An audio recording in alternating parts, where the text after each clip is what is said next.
കുറച്ച് ദിവസങ്ങൾക്ക് മുമ്പായിരുന്നു അൻസിബ പറഞ്ഞിട്ടുണ്ടായിരുന്നു ഇതേ കണക്കുണ്ടെങ്കിൽ ടിനി ടോം തനിക്കെതിരെയുണ്ടെങ്കിൽ ഇല്ലാത്ത കാര്യങ്ങളൊക്കെ പറഞ്ഞുണ്ടാക്കുന്നത്, താനുണ്ടെങ്കിൽ ആൾക്കാരെ മതം മാറ്റാനൊക്കെ ശ്രമിക്കുന്നു എന്നുള്ള രീതിയിൽ കള്ളങ്ങളൊക്കെ പറയുന്നുണ്ടായിരുന്നെന്ന് പറഞ്ഞ് ഇതേ കണക്ക് പരാതിയും കാര്യങ്ങളൊക്കെ പറഞ്ഞിട്ടുണ്ടായിരുന്നു. അതൊരു സൈഡിൽ കൂടെ നടക്കുമ്പോൾ വേറെ പല കാര്യങ്ങളും നടക്കുന്നുണ്ടായിരുന്നു. ഇപ്പോൾ ലേറ്റസ്റ്റ് ആയിട്ടുണ്ടെങ്കിൽ അതിൻ്റെ ഒരു ഇൻഫോർമേഷനാണ് വന്നിരിക്കുന്നത്. ഇതേ കണക്ക് ടിനി ടോം പറഞ്ഞൊരു കാര്യം എന്ന് പറഞ്ഞാൽ ഇതേ കണക്ക് പ്രൊഡക്ഷൻ കൺട്രോളിൻ്റെ മോനെ വേറെ കുറച്ച് പേരെയൊക്കെ ഉണ്ടെങ്കിൽ ഇതേ കണക്ക് മതം മാറ്റാൻ ശ്രമിച്ചിട്ടുണ്ടെന്നുള്ള രീതിയിൽ പറഞ്ഞിട്ടുണ്ടായിരുന്നു. ആ പ്രൊഡക്ഷൻ കൺട്രോളിൻ്റെ മോൻ തന്നെ ഇതേ കണക്ക് രംഗത്ത് വന്ന് പറഞ്ഞിട്ടുണ്ട് അൻസിബ ഉണ്ടെങ്കിൽ അങ്ങനത്തെ ഉള്ള ഒരു കാര്യങ്ങളും ചെയ്തിട്ടില്ല, അതൊക്കെ ചുമ്മാ ഉണ്ടാക്കി പറയാമെന്നുള്ള രീതിയിലായിരുന്നു പറഞ്ഞിട്ടുണ്ടായിരുന്നത്.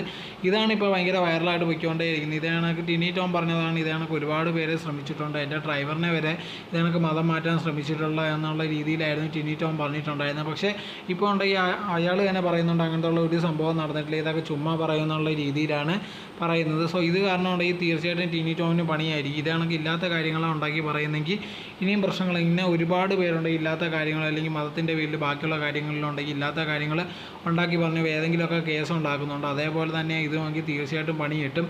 കാരണം ആ പെൺകുട്ടി ഉണ്ടെങ്കിൽ ഒരുപാട് കഷ്ടപ്പെടുത്തിയത് ഈ ടിനി ടോം എന്നുള്ള രീതിയിൽ അൻസിബ പലവട്ടം പറഞ്ഞിട്ടുള്ളതാണ്.